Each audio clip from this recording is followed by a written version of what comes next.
A big thank you to Universal Pictures and their upcoming film, Steve Jobs, for sponsoring today's episode of the Bill Simmons podcast. From the director of Slumdog Millionaire and the writer of The Social Network, Universal Pictures brings you Steve Jobs. Critics are calling it must-see, one-of-a-kind cinema that cannot be ignored. Now playing in select theaters today and everywhere on October 16th. Today's show is also sponsored by Howl.fm.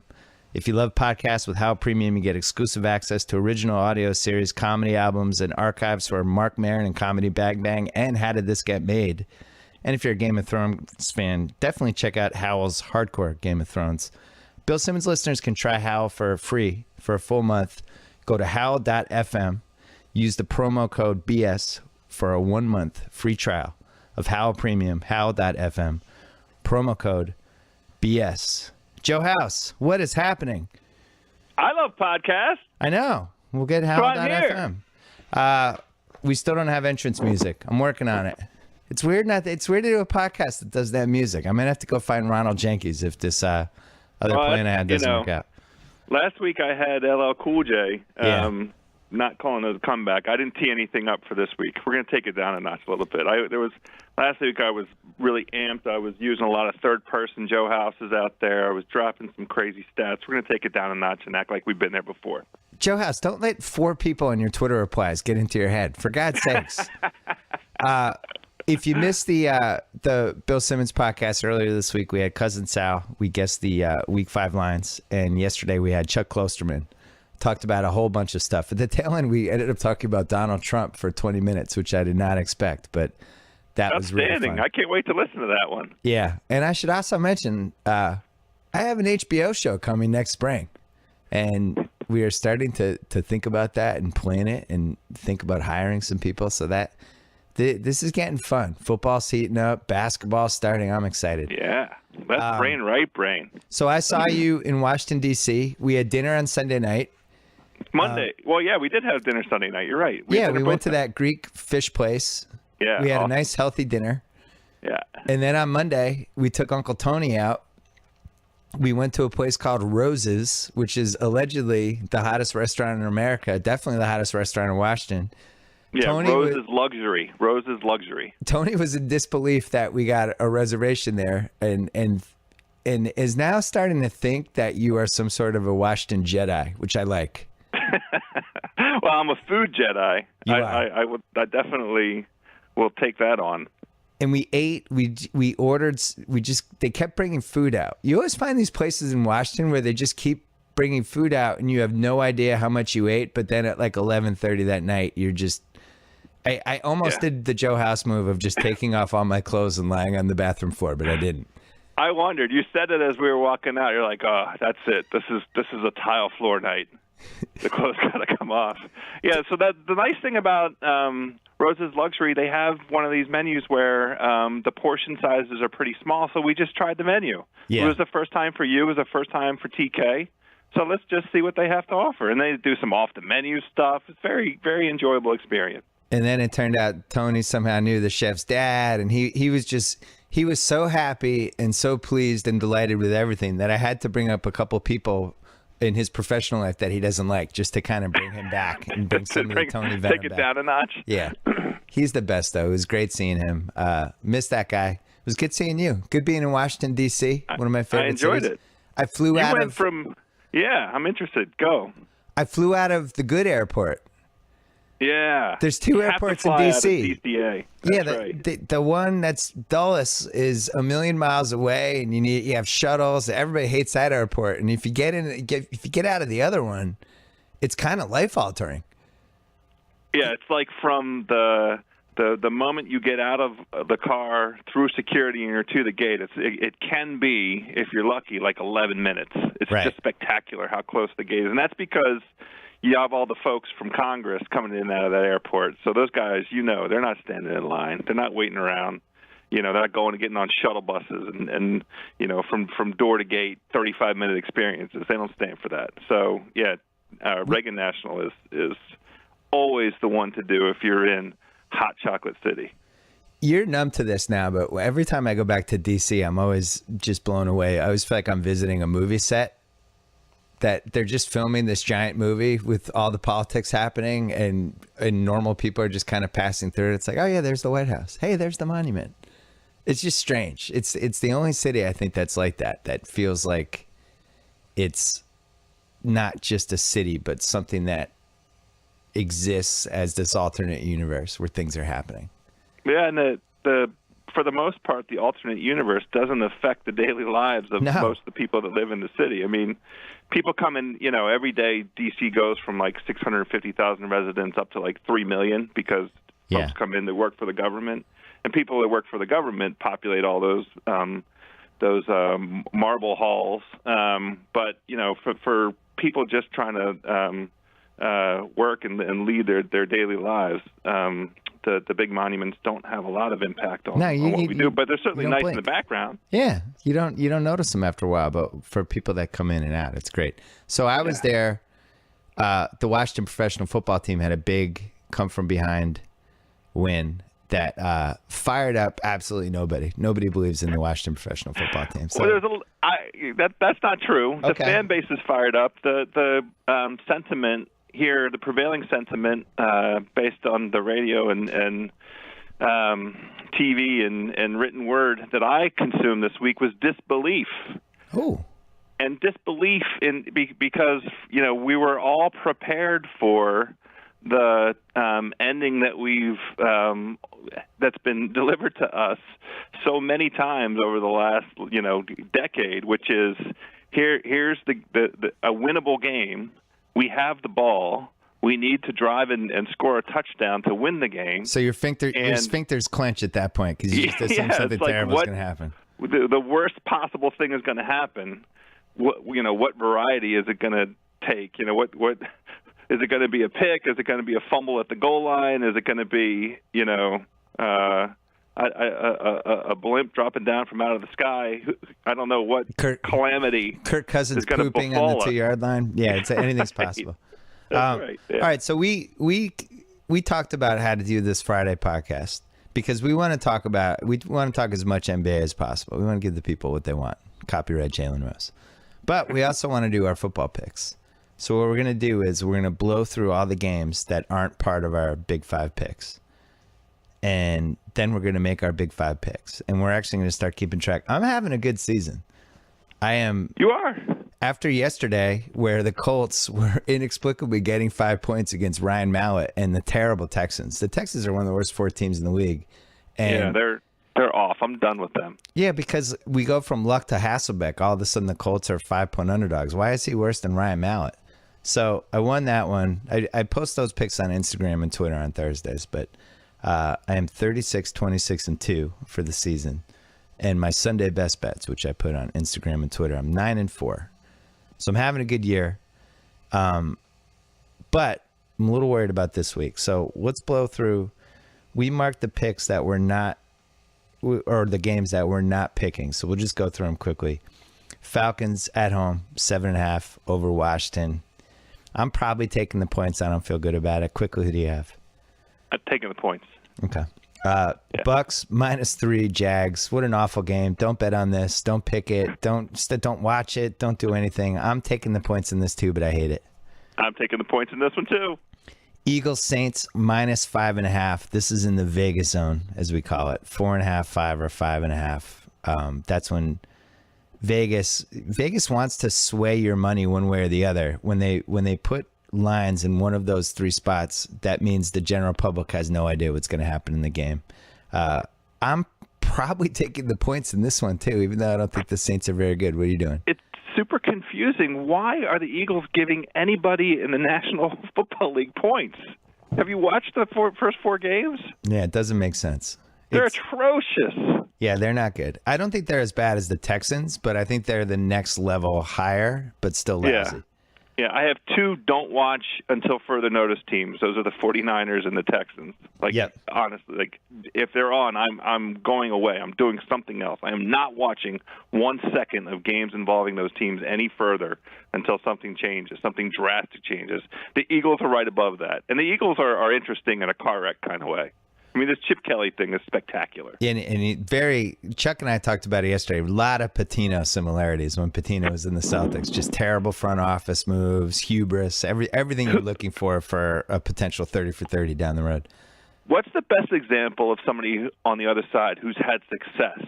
Who's the best GM/coach? I mean, there's 15 examples of people who are terrible at it, and it makes it's always you drag out those names because it's every single time somebody, well, the team's going to give this guy give him the reins, right. Let him go ahead and take it so rarely works out. Who has it worked out for? It's a terrible idea. It's two different jobs. Terrible idea. It's insulting to the other GMs. You know who loves it is my friend Daryl Morey. He wants as many coach/GMs as possible because he's out there scouting in friggin' Russia and Zimbabwe while somebody's coaching their team and not looking at anybody. They're two radically different jobs. Yeah, and they're unto themselves. They are each all-consuming jobs that you could easily do for 100 hours a week. Yeah, it would almost be like if I ran Grantland and wrote for it and did podcasts for them and was also on NBA Countdown. The Packers and the Rams in Green Bay.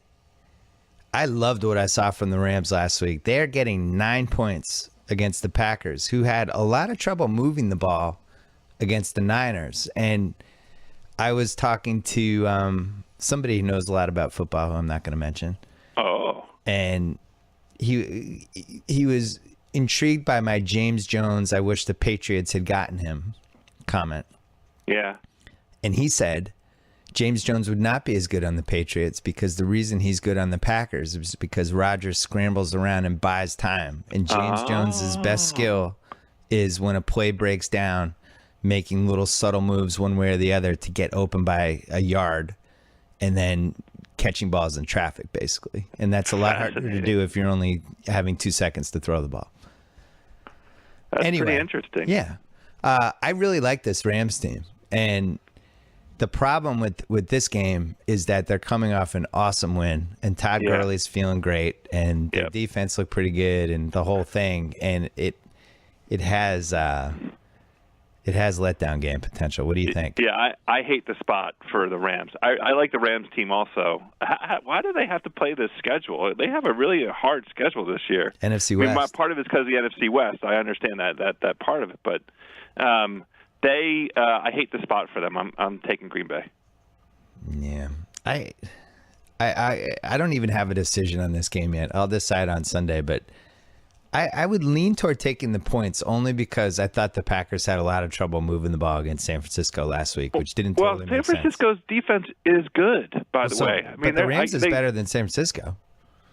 That's true, and I know that San Francisco, on paper gave up 175 points to the Cardinals 2 weeks ago, so I don't need to see that in a Twitter feed. But that game was over the first two times Kaepernick touched the football. So does it worry you that Green Bay's 4-0 against the spread? No, that's one that I like. I'm going to ride that. Treat that as something that supports I'm riding him. All right, two more games. We got to keep going.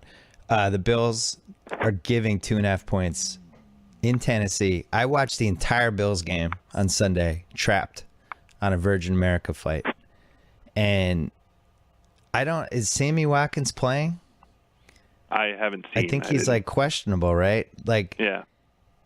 They can't move the ball if he's not playing. Tyrod Taylor, I don't think is healthy either. So I'm probably going to wait until Sunday to see if he's playing on that. If he's not playing, I'm taking the Titans, and if he is playing, I probably will still take the Titans. I'm not sure the Bills are that good. The Titans. That's kind of where I'm at right now. I'm not sure the Bills are that good, and I just like the idea of that's just a home dog play for me. That's all. Let's go through the Bills' schedule really quick. So they beat the Colts convincingly in week 1. As it turns out, congratulations, the Colts aren't good. Right. Week 2, lose to the Pats, and they were getting killed and came back late in that game and made it respectable. They destroyed the Dolphins in week 3. Congratulations on that. And then and they got killed by the Giants yesterday. And here's the part of the podcast where I excoriate you for bullying me into picking the Dolphins in London over the Jets and then making me feel better about it by saying, no, we'll bet on Joe Philbin, first coach to get fired, and we'll cover our bets. It was like, that's a great idea. Let's do it. And then you It covered never our bets. emailed me. You never emailed me or texted me and told me, hey, let's put in that Joe Philbin bet. And then I had to watch the Jets game and and I was just filled with hatred for you by the end of that whole thing. I'm supposed to do all of it. I mean, you want me to You're a walk you up dick. to the toilet, You're a unzip your dick. pants, pull them down. I mean, pull down your underpants. I told you what to do. We told America what to do. If you're going to play the Ding Dong Dolphins, the other side of that is you got to take the Philbin angle. The Philbin angle was spectacular. I think at that point it was plus 225 or plus 240. It was, you got great odds on Philbin, and that was the right hedge for taking Miami. And if you took that advice, you came out ahead on the 5 plays. Or you could have taken the advice that I planned on giving out heading into that podcast, which is they're going to fire Joe Philbin, take the Jets. And you bullied me out of that. And you're not bullying me out of another pick this year, and I'm still mad about it. Monday night, Chargers at home, giving 3.5 to the Steelers. And that's a pure Michael Vick line, but I have a news flash for America. The Chargers aren't very good. They're just not good. They can't block. Their defense isn't good. They don't really have that much of a home field advantage in San Diego. I wouldn't call that a raucous crowd. Sorry, San Diego. It's true. You're too happy. It's too great in San Diego. It's 80 degrees every day. You're not like football's never going to be life or death. You wake up, it's 80. I like the half point. Me and too. I actually think the Steelers can win the game. I don't, but I do like the half point. It hurts my eyes. I have Antonio Brown in He's two so different good. kinds of things. It hurts my eyes to see him out there with Michael Vick. Well, the good news is it could be worse. His quarterback could be Colin Kaepernick. So I don't like them enough to put them in our most important part of these picks because Michael Vick's their quarterback. All right. So here are the games we're going to talk about. Chiefs -9 against the Bears. This is one of your 5 picks. This game is in Kansas City. We have no idea if the Chiefs are good or not because they just lost 3 straight games against 3 of the best 4 teams in the league. What do you think? I love the Chiefs here. I love the 3 straight losses as an angle for coming in here. This is all focused on Chiefs and their performance in this kind of situation. But the Bears, it feels like by winning last week can revert to their bear-like ways, which is not being able to defend anybody under any circumstances. So Right. 9 is just crazy, right? I mean, It seems too high, but just lay it. I'm with you. This is one of my 5 picks too. I'm going to lay the points, and if the Chiefs stink, so be it. Because that's it. The Bears had their Super Bowl last week. They're not going to go in 16. And the Chiefs have talent. I don't think they're an elite team, but I think they're a competent team, and this is a nice little. I think if this game happened 3 weeks from now, they're probably 12.5 point or 13-point favorites against the Bears. Yeah, right. So I'm with you. Always, when in doubt, bet against Jay Cutler on the road. Anyway, I agree with you on that. All right, next game, Pats Cowboys.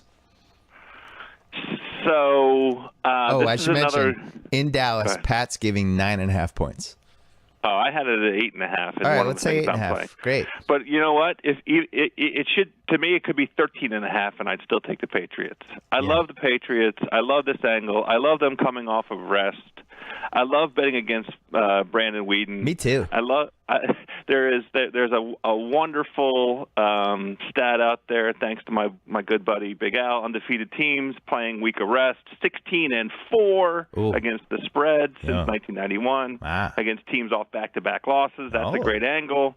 I just love the Patriots. The Patriots are one of my until further notice teams. I mean, the only game that was even remotely close was Pittsburgh Week 1, and Pittsburgh got a backdoor cover at the very end of the game. That game wasn't close. I was never worried. Got the pedal down. I wasn't worried for a split second in that game. I'm with you on betting against Brandon Weeden. Also, remember this part. If the Pats are up, I don't know, 23-10, then Brandon Weeden's got to put points on the board. Good luck. Yeah, we love that. Yeah, if he spoils this with a backdoor cover, so be it. But I do think I don't think the Cowboys are very good. You know what's interesting with them? How much Dez affects them. Well, I would say Dez and Romo. I mean, they're well, that too, but just eviscerated. Dez, like that guy Terrence Williams, and everybody raced to pick him up, and he finally made one great diving pass near the end, but he's not a number one receiver. He can't get open. No, And that's exactly right. Cole I've been Beasley's down like to Terrence Williams. Cole Beasley's like a fourth receiver who's now the number 2 receiver, and like, their change of pace back was Lance Dunbar. He tore his ACL, MCL. He's out. I mean, it's they just don't have skill guys that are gonna really concern the Pats. And I mean, they did have them. They're all hurt. And this was a godsend for the Pats because this was the scary stretch of the schedule right here. You're at Dallas, and then the next week you're at Indy. Although this Patriots team will not lose to Indianapolis this year, even if they were able to bring back all of the great Colts from years past and put them in a time machine or something. It's not happening. They're not losing the Colts this year. Whedon's not horrendous. Right. I feel like this is the best he's ever looked, and he's still not good. He's not singularly responsible for them losing games, but when a guy hasn't won an NFL football game in however many, whatever the number is up to these times, I just I can't back that guy. Yeah, I put it this way. If the Cowboys end up spoiling this bet, then I'm not going to feel bad about it. Yeah, more power to them. Yeah. That'll be fine. Be happy for Sal. So here's another road favorite that you like. I am staying away from this game. Yeah. Broncos -5 at Oakland. Who do you like in this? Oh, boy. I mean, it really just comes down to this. Chicken parm, you taste so good. I mean, I can't stay away. I love it so much. I love Peyton so much. I love regular season Peyton. I know what my eyes are telling me. I watched that awful effort last week. The forte of the Broncos is supposed to be their defense, and they were up 10 or 13 early enough in the game. So, good, this one's going to come through, no problem. Then I missed the end of the game. I saw you. I say, what happened to the Broncos game? Oh, Minnesota came back and tied it up. The Broncos had to kick a field goal at the very end to win. That was Come on, chicken parm. Anyway, I love the Broncos. They're 7-0 straight up and 6-0-1 against the spread the last 7 against Oakland. That's enough for me. I'm going to stubbornly get back on my boy chicken parm and hopefully ride it off into some delicious marinara sauce. I'm staying away. I understand. Oakland, by the way, is pretty good. Oakland might not be bad, and this is a classic put ourselves on the map game that has the potential at least for it. Derek Carr's doing things. And that rivalry is so good. Oakland-Denver has all that history to it. Manning's going to have a game soon, and I don't know when it's going to be, but he's going to have a game where he throws like 4 picks and a pick 6 and makes the Manning face 27 times, and then we have the whole sports talk 24/7 debate on whether he's done. Should he walk away? Is he disgracing his legacy? That's happening at some point this season. I don't know the week. It feels like this could be the week. I'm hoping that it's not. I don't disagree that that's going to happen at some point. It's going to happen this season. I just don't know what week. And I also know that no matter who's announced in the game, Manning could be throwing his 10th, 11th, and 12th picks of the game. And Phil Simms, Troy Aikman, all these guys, they're just going to look the other way and pretend it's not happening. And we've talked about this. Like, I really respect what Manning's doing because, physically he just doesn't have it anymore. And he's doing it all on guts and guile and all this stuff. But leadership. Yeah, and just chicken parm. Savvy.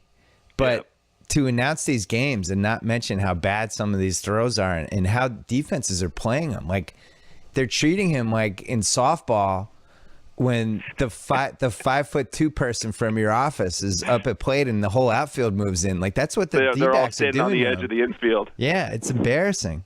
But yet, he knows where to put the ball.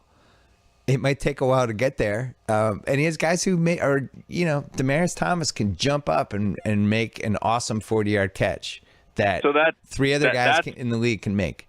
Right. I mean, Thomas and Sanders have both been incredible. Incredible. Really, the whole season. Incredible. But I'll tell you this. One or both of those guys is going to get hurt with some of these catches they're being asked to make. They're spread out all the time. I hope not. Well, it's just the way that position goes. Like if you have guys just spread out and falling out of bounds like at full speed and going over the middle, and it's not where you want to be. It does seem like we're seeing them in extraordinarily vulnerable positions, kind of with a heightened frequency. I don't know if an advanced stat guy would back that up, but it looks like that watching the game. Is C.J. Anderson the number one fantasy football murderer this season, or is there somebody else? It's got to be him. Andrew Luck was. He got hurt and whatever. C.J. Anderson's just been terrible, and people. I think he went for $53 in my league. Well, look, this is the thing about fantasy. You can't do enough research to reach a conclusion about how good the Broncos' offensive line is going to be when the real games start and they start playing. The Broncos' offensive line is atrocious. Horrendous, and you had to see them actually playing real games. We knew it week one. Yeah. All right. Bengals Seahawks. Bengals -3 at home. We both had this game marked. Who do you have in this game? I like Seattle. Every single trend that's out there favors Cincinnati. And I have been very impressed with Cincinnati all season long. I just feel like this is a game that means more to Seattle. They're ready for one of their patented statement games of the last 3 seasons, where it's early in the season. It looks like they're still working some stuff out. They were given a gift on Monday night, an undeserved gift. I mean, by all rights, that game should have been won by Detroit. And yet, I like the Seahawks in this position. I vehemently disagree. I appreciate that. I have no problem with it. Every trend tells me I'm wrong. I'm taking the Bengals -3. I think they might actually be good. Sal and I talked about it on Wednesday. They can actually block. When you block for Dalton, he's a different guy. They're pretty well-rounded. I think this is the game of the year for them in a lot of ways because, it's is it a night game? Is it a Sunday night or is it not? No, it's not. No. But here's their sked the rest of the way. I like to say sked. And you do. You've been it's not great. I wish I didn't like to say sked, but I do. So they go rest of the way at Buffalo, bye, at Pitt, Cleveland on a Thursday night, Houston at home on a Monday night, at Zona, St. Louis, at Cleveland, Pittsburgh, at San Francisco Sunday night, at Denver Monday night, home for Baltimore. So the 3 best games they have left are this one at Arizona, which I think might end up mattering, and then at Denver in week 16, which could be for the number 2 seed potentially.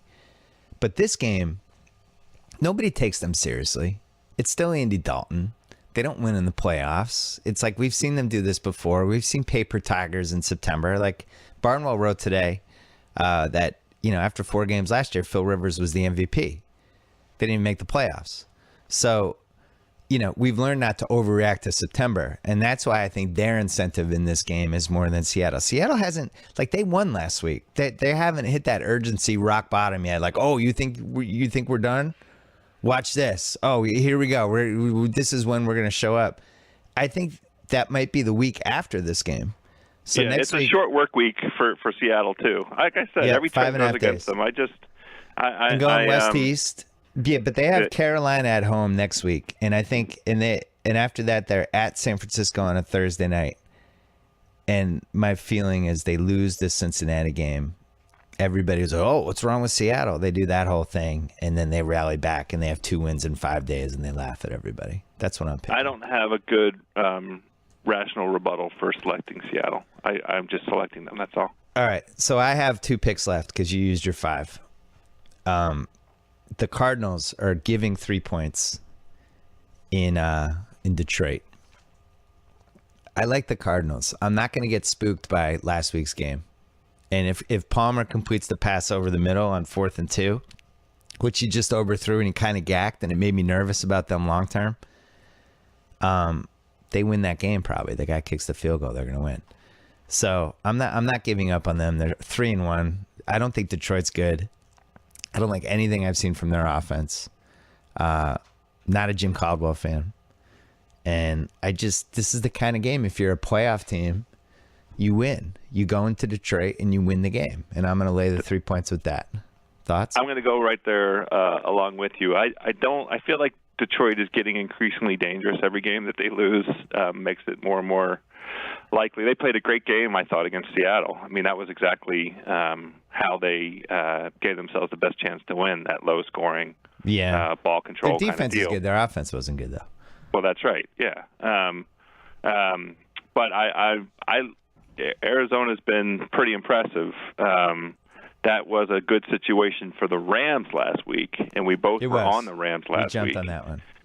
But that doesn't necessarily impugn the credibility of Arizona. I like Arizona here in this game. I agree with your thesis that this is a game where they have to go out and show everybody that they're serious about, making a deep playoff run, and so they have to go take care of the business up in Ford Stadium or whatever it's called these days. Here's the last pick, and I can't believe this wasn't one of your 5 picks, and I feel like I don't know you anymore, and our whole friendship's been a lie. The Giants, -7 at home over the 49ers. This is a night game. This is a Sunday night game. Colin Kaepernick is on the verge of and I don't mean to sound like I'm delighting in this because I actually feel bad for him. He did my podcast once. I liked him. I've said this a million times. I always want more good athletes than less good athletes. I used to like watching Colin Kaepernick play football. It was fun to watch him. He's in such a funk right now that I just have to keep betting against them until they replace him or until something happens. Yeah, I agree with that. It has to be the Giants, right? Yeah, and this is a Sunday night game. I think the Giants are good. I think they're one of the best 4 NFC teams. I watched the whole game with them with the Bills, and it was like the 3rd time I'd watched them. I'm just impressed by them. They can move the ball. They have playmakers. They can get 3rd downs, which I think, they have Vereen. They have wide receivers. They can do stuff. They make big plays. Like they'll have like 35-yard play, 35-yard pass, 40-yard run. Like they do stuff. And I think their defense is pretty good. So this to me seems like a nightmare scenario for Kaepernick, especially like, can't you see Collinsworth? Like, hey, Al, I don't know what Colin Kaepernick's seeing there, Al. I don't know what he is seeing with that pass. Well, wasn't that just Joe Buck and Aikman in the Green Bay game? It was. I know, but Aikman's not going to crush a quarterback. He's going to be like, oh, Joe, you're exactly right, Joe. That was a bad throw. That was very hard to watch. All right, so our recaps. On Sunday. We both like Chiefs -9. We both like Pats -9. You like Broncos -5. We left out Ravens Browns. You marked this one. We did leave out Ravens Browns. So who do you have in this? I like the Browns getting the points. What I like is the points. The Ravens. This is another show me game. They have not beaten anybody soundly this season. I call them the either or games. That the games that either team could have won, either or, and they've had four of those games so far. They've had 4 either or games. So until they stop having either or games, I'm not giving them 6.5. Yeah, I think that line's too high too. I just want to remind you. I'm legally required to remind you that you've now made Josh McCown one of your 5 picks. So this is 2 weeks in a row, by the way. Browns on the road. I have Bengals -3. You have Seahawks +3. So we went head to head there. So that's our title is at stake for this week. I have the Cards -3 in Detroit, and I have the Giants -7 at home against Colin Kaepernick and the 49ers. And you are a dumbass for not doing that with me. So we'll see how those turn out. Jive. All right, some NBA stuff for us to get to. But before we get to that, you know what it seems like it's time for us to do? Oh, I don't know. Tell me. Let's talk about our friends at Squarespace. They make it easy to build beautiful websites without breaking a sweat, regardless of skill level, no coding needed. Not only does Squarespace provide easy-to-use tools, their state-of-the-art technology ensures security and stability. Millions of people and some of the most respected brands in the world trust Squarespace, and you should too. 24/7 online support, a beautiful website. It's only $8 a month. You even get a free domain if you buy Squarespace for the year, so why wait? Start a trial, no credit card required on squarespace.com. Use the offer code BS. Get 10% off your first purchase, and you get to show support for the Bill Simmons Podcast House. You should build a Squarespace site with your picks. I mean, that's you're one interesting. of the biggest idiots I know. If you can figure out how to use Squarespace, then I'll know this is a good product. So I think let's make that your project this week. That could be a funny YouTube. Me trying to set up a Squarespace. I mean, you can you can barely order an Uber. So if I'm interested. Oh, how dare you! I whisked us all around town. Actually, you are on good Monday. at ordering Ubers. I take that back. I'm good at ordering Ubers and ordering food. Those are two of my strengths. All right, so here's your task for this week.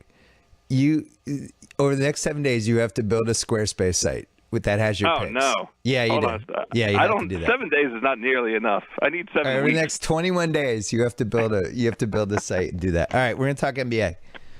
The Cephalosha trial came back not guilty. He was found not guilty of provoking New York City police officers to break his leg. I think this now becomes a civil suit, and echoing what other people have said, I guess because there was video of James Blake and there wasn't really video for Cephalosha, but in general, this just feels like a much bigger deal. Like this actually affected the NBA playoffs. This guy was one of their, was their best perimeter defender.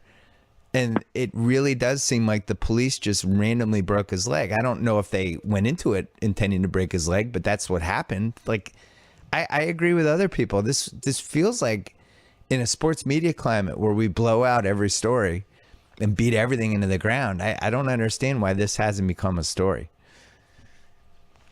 Who said it hasn't become a story? The news of his acquittal just arrived. Well, maybe it will today. We're taping this on a Friday morning, and maybe this will be maybe the snowball will finally get rolling. I saw Bomani over at ESPN. He had a whole thing about it yesterday. I saw on NBA Reddit. I was glad he talked about it, but it's strange. It's a really strange story that in the moment was strange. It affected the NBA. I think the Cavs series might have been a tiny bit different. I still think the Cavs win, but whole thing was weird and not great. Not a great story. I don't even feel comfortable talking about it.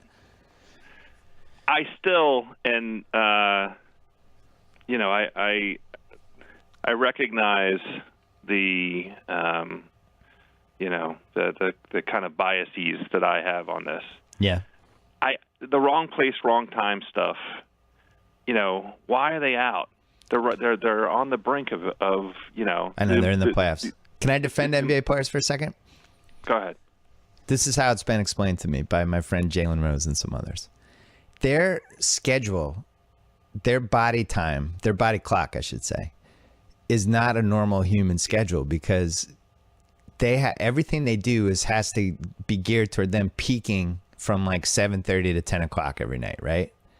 So it's not like you and me. It's not like from 7:30 to 10 o'clock, we've already eaten dinner. We're on the couch. We're watching TV. We're doing emails. We're putting our kids to bed and kind of grinding toward a conclusion. For them, those hours are midnight to 3 in the morning, and they play this game, they eat after, and they're out and they're just up and their schedules are different. So I think that's part of it. I understand all of that. It doesn't mean he has to go to the club. It's the playoffs. There's a lot of ways to blow off steam between midnight and 3 in the morning. Yeah, but you can't be surprised that some NBA players would decide maybe it's a good idea to blow off some steam. You're in New York City, like go to a club, maybe just want to stand around. Hey, maybe he wanted to find a young lassie to fornicate with. Who knows? I want to stop this because I don't want to unduly direct away the true culpability here. He's a citizen, in the United States of America who has the right to be out at that time in the evening and has the right to be on the sidewalk. Way to go, House. Very well done. Didn't need to be thrown to the ground and have his leg broken by overzealous police. So I'm glad he was acquitted. My biggest disappointment in this is Pero Antich, who I always felt like could have easily been an action movie villain in any Taken movie or anything, and this was the perfect scenario for him to just clean house. Roadhouse 3 with Pero Antich, just him knocking people around and saving his teammate. I think we have plenty of evidence that the police are not afraid to use their guns. No, and they have sticks too. Guns and tasers. I love the police, and I'm very happy they protect me and my family week after week and day after day, and I'm pro-police. this was not a good thing for them. It just wasn't a good it's moment for them. indefensible. It just seemed like, you read all the facts for it, and now that he's been exonerated of any wrongdoing, then this is a really effed up situation. And I don't like it. I think it's going to keep going, and I hope people keep talking about it and writing about it. Derrick I just Rose, want him to come back 100% healthy. Yeah, me too. Yeah, I thought he was good last year. I actually Me too. wasn't a huge fan of him on OKC, but I thought he was good this year. Good fit in Atlanta. Derrick Rose, a lot of weird stuff happening with him this year, and then Jimmy Butler, and some story comes out that Jimmy Butler doesn't respect his work ethic, and then Jimmy Butler comes out and he's like, "Hey man, that's my guy," blah blah blah blah, and we're Warriors and all that stuff. My spidey senses don't like anything happening with this Bulls team. Yeah. This is exactly the time of year for these stories to be coming out too. By the way, I mean the whole week was a dirty laundry week. It felt like the specter of David Stern was hanging around in the background. You had the Caron Butler book came out. That was my next topic. Wait, save that. Keep going. I know we had the Fabo acquittal. We have Matt Barnes and Derek Fisher, and we can cover that in a second. The highlight of that, at least for me, this New York Post headline: Knicks Derek Fisher's love of the triangle extends beyond Madison Square Garden. I mean, come on, nobody does it better. The Post is incredible. So the facts are wait. Let's talk about Derrick Rose first, because so many. I don't like anything I'm seeing, and now we are 4 years removed from his MVP season, and I thought it was just perplexing and ridiculous that he talked about an extension. I think the way Bulls fans and Chicago fans feel about him compared to 3-4 years ago, when I wrote in 2012, I thought he had the highest approval rating of any city with their own athlete, and that has now shifted. And it feels like this is all headed to one of those situations where, this feels like a classic Knicks trade, like a year from now, with the Knicks like taking a chance on the broken down superstar who hasn't really shown in a couple years. And if I was a Knicks fan, I'd be very afraid. Oh yeah, we got a superstar. It's Derrick Rose. I'm watching the Bulls thing. It's funny because they're getting thrown into this playoff contention picture, and new coach. They're not going to have Tibbs anymore. We don't know if that's a good thing or a bad thing. Noah's in a contract year. They have a lot of players. They have Gasol, they have Gibson, who plays in crunch time. They have McDermott's going to want to play, and I want to see how they assimilate all those guys in the same thing. And then the Rose Butler thing, it really feels like Jimmy Butler is now in the mode of, this is my team. And it feels like a big transition season for them. It's this, speaking of either or situation. This one could go, where they're competitive. They win 52 or 53 games, and they're right there in the mix. Or it could go completely off the rails and completely fall apart. And they barely win 40 games this season. All right, so the Caron Butler thing. He wrote a book, which I am going to get. Have you read the Tough Juice book yet? No. I mean, all these books all came out in a row. We had Tough Juice's book. We had Jalen's book. I mean, we Dirty Laundry Week. We haven't even gotten to the biggest story, which was the one that came out of Jalen's book about how ESPN tried to get him to help them fire you by offering him a year's worth of lobster tempura. I mean, did you see that story? I did see that, and I was very glad that he stayed away from that whole situation, because I know how much he loves lobster tempura. Good friend. So this book, this excerpt, I'll read the end. They have a big argument on the team plane. Gun threats are involved. The next day, Caron Butler says Gilbert and Javaris are in the locker room. Gilbert says, "Hey MF, come pick one. I'm gonna shoot your ass with one of these." And he has 4 guns, like basically on display. Now Butler says, Javaris turns around and says, "Oh no, you don't need to shoot me with one of those. I've got one right here." Turns around, pulls out his own gun, already loaded, cocked it, and pointed it at Gilbert. And then Butler writes, other players who had been casually arriving, laughing and joking with each other came to a sudden halt, their eyes bugging out. ...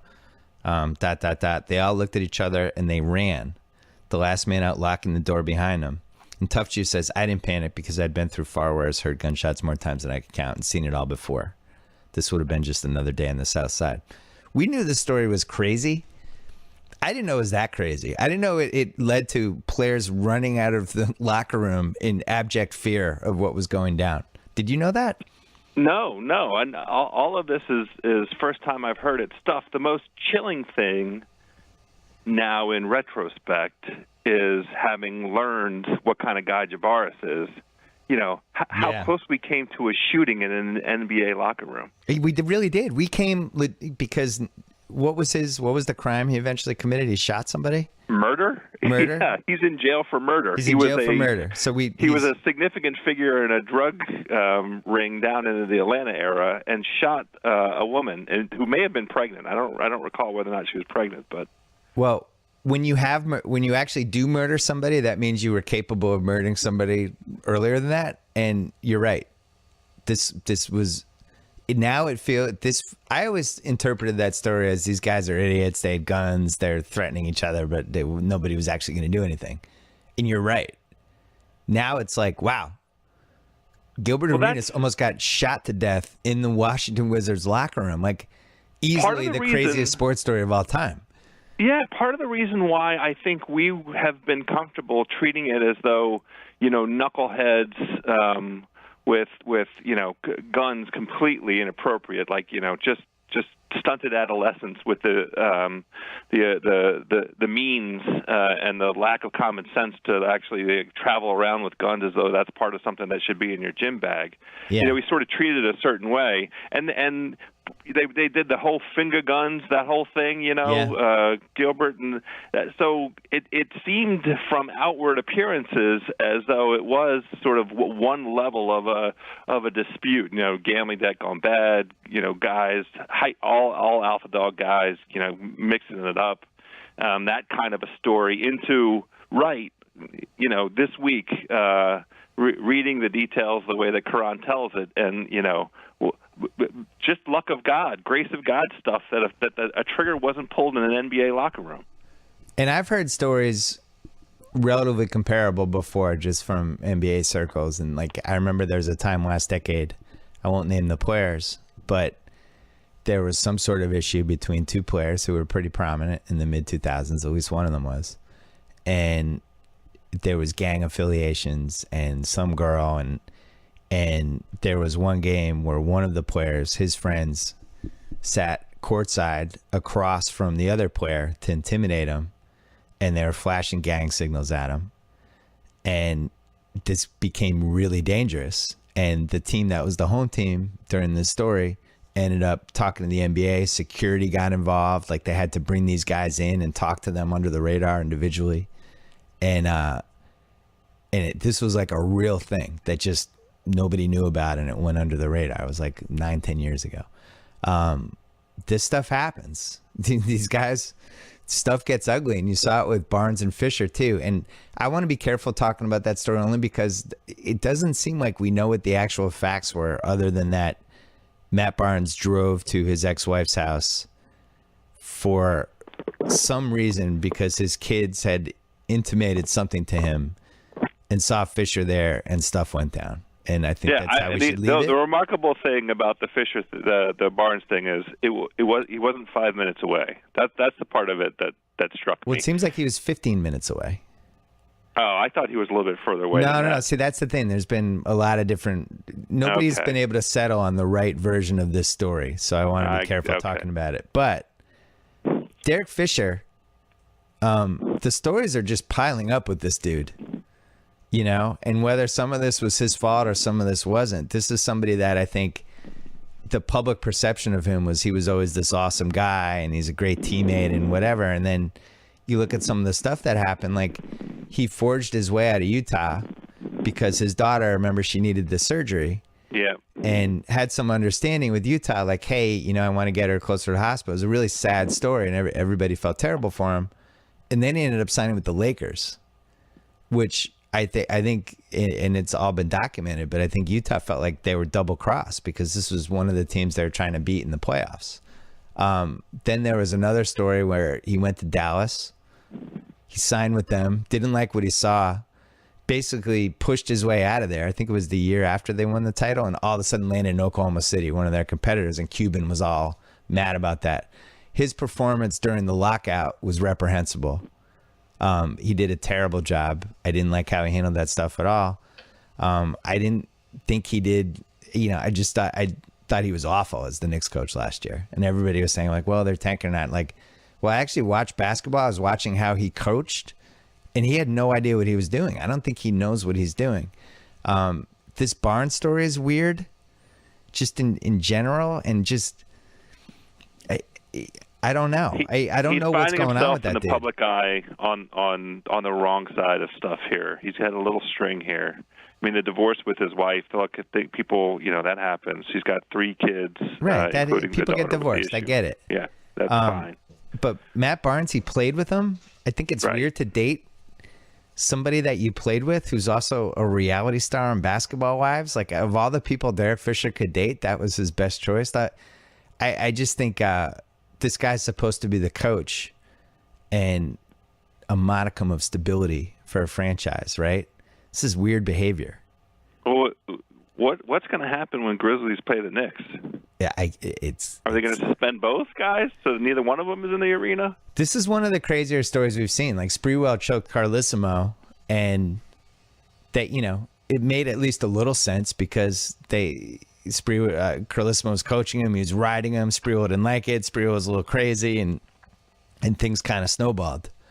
I don't remember an opposing coach and a player from another team getting into it like this. I'll be interested to see how the NBA handles it. I wouldn't be shocked if Matt Barnes got suspended for 5, 6, 7 games, something like that. I don't think the league wants no part of this stuff. They want no part of it. They can't have it. They can't have it. That you're right. I think Barnes is the one that gets the suspension because he initiated it by getting his car and driving over there. But D. Fish has got to get a stern talking to about his judgment, about the extra, you're a coach, using a little bit better judgment. Last thing I want to talk about quickly, and then I have one more trick up my sleeve. Oh boy, Dwight Howard came out that he played with a torn MCL and a torn meniscus in round 3 against the Warriors. We said it last week on the podcast. Now, I didn't know the diagnosis, but he was hurt. It was obvious that he was hurt. I didn't know he was that hurt. He wasn't moving well. We knew that there was something going on. So, it is impressive that he, it helps with the narrative that applies to him. He gets criticized, and a lot of it fairly, for not necessarily being a team guy and not being the kind of guy that seems to want to push through pain. Right. In other circumstances, that's an impressive performance now looking back on it, right? And add that to the list of lucky breaks the Warriors got. And I still think they deserve the title, and I'm still picking them again in the West this year right now. I might change my mind in the next 2 weeks, but I still like them the most. All right. I have one more trick up my sleeve, but before we do that, another one of today's sponsors is Casper Mattresses, obsessively engineered American-made mattresses at a shockingly fair price. Hey, House, how many hours a night do you sleep? I'm a solid, 6.5 to 7.5. All right, so you spend about 30% of your life sleeping. So Casper brings together 2 comfy technologies for better nights and brighter days: latex foam and memory foam. So they've got just the right sink and just the right bounce, no matter how much you sleep. I know your bed needs a little bounce, House. I need a bed that I tend to sleep on my side. I keep having my shoulder fall asleep. Can they help me with that? Yeah, maybe the latex foam and memory foam can help you. They have a risk-free trial and return policy. They'll deliver it straight to you. You can try it for 100 days. If you're not happy, they'll pick it back up. They actually sent one to me. We put it in my son's room, and he loves it, and he's 45% less grouchy in the mornings. $500 for a twin-size mattress, $900 for a king-size mattress. Compared to the industry averages, an outstanding price point. And now you can get $50 toward any mattress purchase by going to casper.com/BS and using code BS. Terms and conditions apply. Casper.com/BS. It was pretty cool. They delivered it. It was like this rolled up. I didn't even know what it was, and all of a sudden you open up, this mattress popped out. It was cool. And it popped out. Yeah. And is your son bouncing on it? Does it bounce? Yeah, he'll probably, if anyone can break a Casper mattress, it'll probably be my son because he's a little stuntman. Rookie of the year.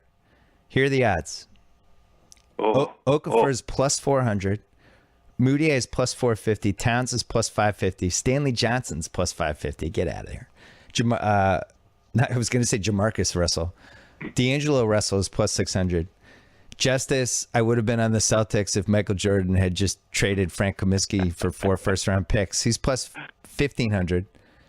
Porzingis is plus 1,500. And then a pick I really like. I don't know if I'm even. I can't remember. I think I still have an awards vote. I'm just talking about this as a fan and just being fun. Hazonia on Orlando is plus 1,800. I like this guy. I think this guy's going to be really good on Orlando, and I think that's an interesting play. I think Okafor's the pick, though, because he's going to put up points and rebounds on a bad Sixers team. I think he could be actually a 20-10 guy on that team, and unless Moutier can slap it together and put up a huge season, it just seems like 4-1 with Okafor is the best pick, right? I would hedge that with Towns. And the reason is because both those guys, the Orlando guy is interesting. He was off my radar. But you got to watch him on YouTube. That guy's a star. For both Towns and Okafor, they're going to get plenty of opportunity. They're not fighting with anybody for minutes. Right. So they'll have enough touches to. I know, but the thing is, I know what I'm getting with Okafor. He's going to put up a 20-10. So somebody's got to beat that. So and he won't. By the way, he won't guard anybody probably, but it doesn't matter. Well, people look at the stats. But that could be the difference, right? That could be the difference that pushes people towards Towns because everybody likes to be slightly more sophisticated these days, and we might get some advanced metrics that show that Towns has a meaningful impact on Minnesota's defense, and Minnesota's slightly better than Philly, I would say. So, I would like to hedge. I like the Okafor bet. I don't have any argument with it. I would hedge it with Towns. But now, Hazonia, I guess I got to take a look at it, huh? Hazonia. All right. I think Orlando's going to be better than people think this year because they'll actually have a competent coach. It turns out coaching does matter in the NBA a little bit. It always makes a difference. And a year 2 of Elfrid Payton, he'll be good. I like the thought of Payton, Oladipo, and Hazonia together as like a run and gun, fun, athletic threesome. They have a couple big guys that can rebound. Interesting team. Yeah. But Hazonia, I think, is a star. Wasn't there some buzz for Vucevic to actually play in the All-Star game? Didn't he get a little All-Star buzz? Not by anybody who watched basketball. All right. He had a pretty solid, surprising season. He's fine. He's a good fantasy guy. All right. Division odds, and then we're off. Then we're done. Then we're done with this podcast. The Atlantic Division, the Raptors are minus 185, and the Celtics are plus 200. I think the Celtics can win that division. I really do. I genuinely do. Even, who thinks that as well? Our friend Zach Lowe. Oh, yeah, I said it. Yeah. Yeah, I talked to him You're allowed to talk to him? He's my friend. Of course I'm allowed to talk to him. We talk basketball. I love talking basketball with him. I love talking basketball with you, a couple other people. But yeah, both of us like the Celtics. There's a lot to like. Now, they're deep. The argument there is that Toronto. Why are they going to regress? Why are they coming back? So they added DeMar Carroll. Yeah, who should help? They lost Amir Johnson to, ironically, the Celtics, but he was the guy who didn't care if he got stats and did stuff and was kind of the adult in the room. And my fear with the Raptors would be that, and DeRozan's in a contract year. Now, the good thing for them is Kyle Lowry's in shape. A big story about that this week. Congratulations, Kyle Lowry, on making $12 million a year and deciding in year 2 that you're going to be in shape. So that's great. We're glad you came to that conclusion. But I worry about, is there a little too much people going for their own stats and stuff this year? Because you need the guy, you need Amir Johnson who's just like, I'm going to set picks and play defense. The reason you need Amir Johnson is on defense. And they demonstrated beyond a reasonable doubt an inability to respond defensively in the playoffs when it came to be crunch time. And now they're worse. Still, did they win 50? Would they win 49 last year? Something like that, yeah. So for the They Celtics, died in the second half. Yeah. Well, so the that's Celtics true. were like, I forget the exact number, but they were like 27-13, 26-13, something down the last 40 games. And, I don't think they're a 500 team. I think they're over. So you need the Celtics to be like a 47-win team and Toronto to drop down to like a 46-win team for that to hit. I actually think with their depth, they can be 49-50 because they added David Lee and Amir Johnson. They didn't lose anything. And they got Marcus Smart in year 2. They got a full season of Isaiah Thomas, who was hurt down the stretch. Well, look, President Brad Stevens. I like them at plus 200. I still have the bad taste in my mouth of trying to watch the Celtics score in the playoffs. I know, but Isaiah was hurt and they didn't have Lee. So now you're putting David Lee in the spot of Kelly Olynyk. I don't know. I'm optimistic. Don't throw water on me, House. You're always optimistic. House, don't throw water on me. The plus Central 200. Cavs are minus 500. Bulls are plus 500. Your Milwaukee Bucks are plus 1,500. Just throwing that out. I do there. like the Milwaukee Bucks this year. I like them quite a bit. I think more stuff would have to happen in the Cavs. Southeast, Hawks are plus 150. Heat are plus 200. And the Washington professional basketball team is plus 240. And I think that is a little tasty. It's a little There are a tasty. lot of things to find interesting there. The one that I like the best out of that one, Yeah. the Heat. I love the Heat this year. I like both of them. I like them and I like the Wiz. I wish they were in another division. I agree. I wish one of them was in the Atlantic. I really like the Wiz this year. If Dudley can come back in time, they're basically replacing Pierce with Dudley. And Gary Neal is kind of an interesting fit for them. Yeah, I know. They made good additions. It's going to hurt. I really. I know the leadership is going to hurt. We couldn't figure out a way exactly to keep Pepe. That leadership. But you and I both love John Wall. I love John Wall. His maturation process, every single year he has gotten better, and he is without doubt the unquestioned leader of the team. He had an outstanding performance throughout the regular season. His injury was the singular reason that they didn't beat the Hawks. They easily could have beat the Hawks in that second round. And I'll tell you, him getting hurt. I feel I've done podcasts with him, and granted it's a short interaction and you're meeting the service person, but you can kind of tell who's genuine and who's not, as weird as that sounds, when you're just in a room with somebody. Yeah. I really liked him.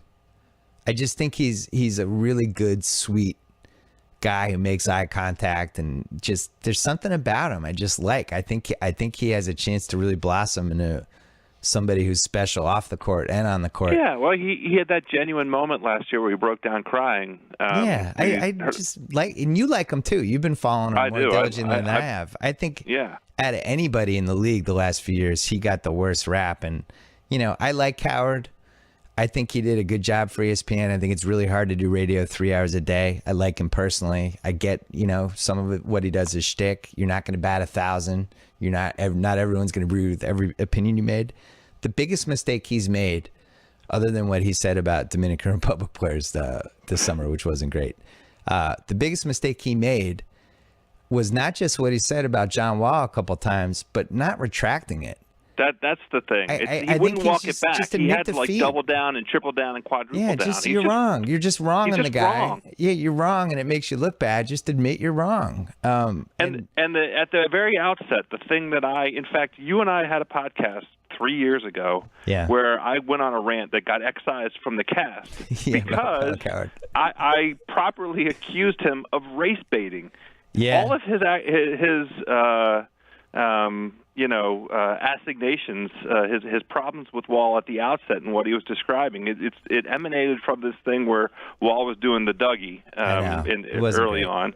And, right, not a good look, but all of the criticisms that Colin then put on him, were classic like racial coding kind of stuff. And it was loathsome, and he doubled down on it.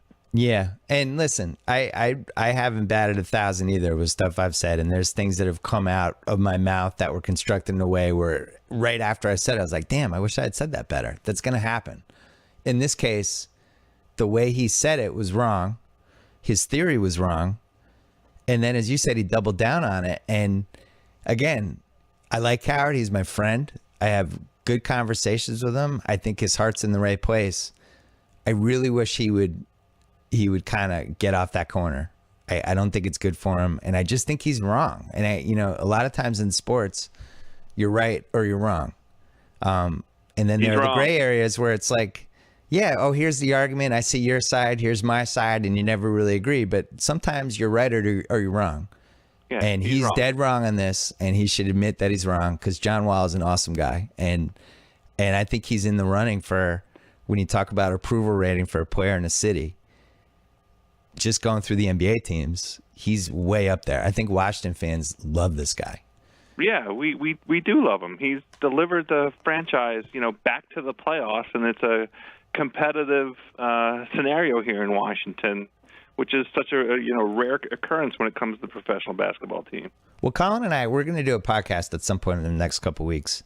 And awesome. I look forward to talking about this with him because I'm disappointed in his take on it, but I really like him personally. I think he's great at what he does, and I've been excited to see him, in a new home, like just doing his thing. And who knows where his perspective may be at this stage. So we'll talk about that. He's either coming on my podcast or I'll go on his show or whatever. But I like him, and I just think he's wrong on this. Southwest, Spurs are -150, Rockets +300, Grizz and Pelicans are +800.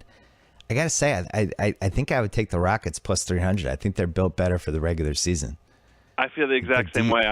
There was two teams entering in here as I've looked at the over-unders and some of the buzz, and I'm slightly crestfallen because everybody that I like and enjoy, that I kind of regard as a smart commentator, smart observer of the game, likes Houston. And I thought Houston was going to be a little off the radar. No, they're not. I really like Houston. They're on the radar. I'm going to go the other way. I think there's a chance that they become kind of the bandwagon pick, a la the Colts. It's time for the Colts to make the Super Bowl. I think you could see that here. And I just want to caution everyone. This is a team that's fundamentally built around James Harden and Dwight Howard as their character leader guys. So just be careful. But I think for the regular season, this team's built to win in the regular season. We've seen Popovich doesn't care about the regular season. He's going to throw away games. They're also built to win in the playoffs. They are super deep if they can stay healthy. They might be. I'll tell you, though, we never talked about this, but one of the craziest games I ever went to in my life, and I've been to a lot of good basketball games. I've been to a lot of crazy basketball games. I've been blessed. That Rockets-Clippers Game 6, which happened right after all my shit with ESPN went down, and I wasn't able to write about it or talk about it, was the single craziest collapse I've ever witnessed in person. It needs a frame-by-frame revisiting. It's a sports documentary because I was there, and I'm a fucking weirdo. I'm going to watch the benches and the body language, all that shit. And Houston quit in that game. They quit in the third quarter, and there was a timeout when Harden just had quit on the whole game. They benched him.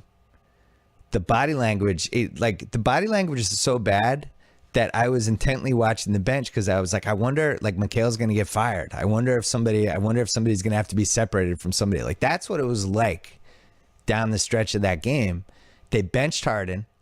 They brought in Smith and some of the other guys, and the Clipper fans are celebrating. They don't know any better. Like, they never knew. They just never knew it was coming. And, all of a sudden the Rockets start coming back. Now, the most fascinating part of this game, and the tape, I don't know if it backs me up. I didn't see the telecast, but I kept looking over the Rockets bench. Harden was just sitting there. Like, his team, they hit a point in that game where it's like, oh, they're starting to come back a little. The Clippers look tired. They look tight. And Harden was just sitting on the bench. He wasn't doing anything. Like, he was sulking. And I was there with Mike Tolan, who I share the tickets with, and we're nudging each other going like, wow, Harden, wow. My God. Okay, this is crazy. Like, everyone else in the team is standing up, and he's still sitting there. What is he doing? And then Josh Smith turned into left-handed LeBron. And then all of a sudden it got to like 10. Blake got the frozen face going. Chris Paul looked exhausted and was trying to do too much. DeAndre was terrified. He didn't want to the whole Clippers team got terrified. And right around when it got to like 6, all of a sudden James Harden was standing up and applauding and doing the whole thing. But I'm telling you, that 40 minutes of basketball, I've never seen anything like it. The crowd got tight. The players got tight. Josh Smith turned into left-handed LeBron.